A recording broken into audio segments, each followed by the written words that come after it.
text.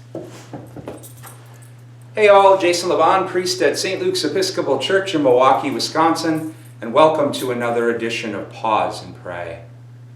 I have a colleague, a rabbi, who tells the story of a trip to Israel she took with some other rabbis and physicians, and while there, they took a tour of an Israeli children's hospital.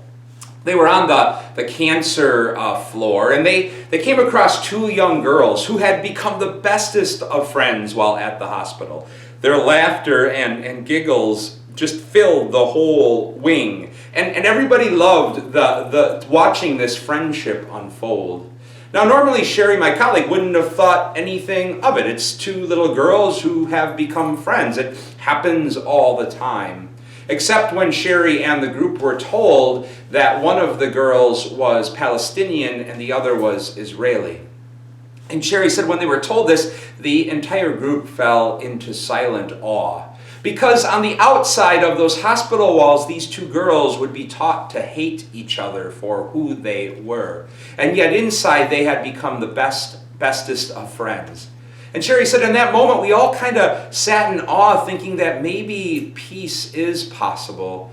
And also recognizing that we grown-ups have done a great disservice in the division and hatred that we've taught. And here these young girls in their innocence were teaching us something about friendship that could transcend boundaries in beautiful and holy ways.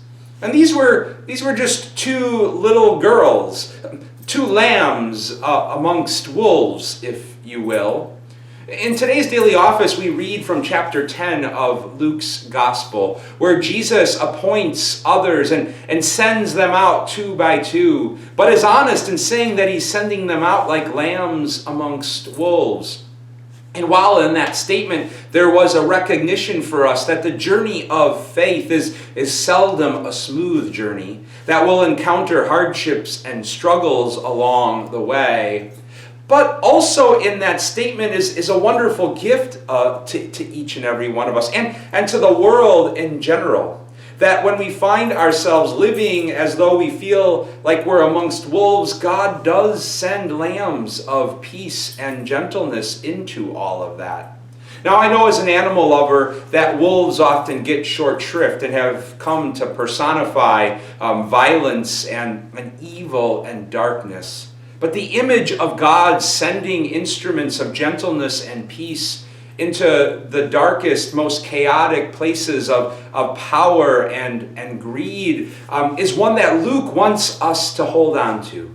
And hold on to it we do today by pausing and praying about all of the ways in which we've encountered God sending gentleness and holy peace into the dark, harsh, chaotic chapters of our lives. Maybe it comes through the gentleness of animals. While not a wolf, Blue is certainly a descendant of wolves. And they say that petting a dog releases oxytocin and serotonin, chemicals that help us unwind and de-stress when we're wound up. A source of holy peace. Or maybe we experience it through the gift of children who really remind us grown-ups that peace is possible and that hatred is learned. Or maybe we experience it through the holy gift of empathy offered by another, who doesn't try to convince us or control us or persuade us in our struggles, but rather just sits there and listens to us in all of the anguish and heartbreak we might be navigating. And as we pause and pray on all of those experiences, we come to understand that holy invitation, that the peace and gentleness God sends into the darkness and chaos of our lives isn't meant for us to contain it, but rather to let go of it and share it by growing gentler with others. Because Lord knows this world needs a whole lot more gentleness in it. God's peace and blessings to you all. Peace, Blue. Good boy.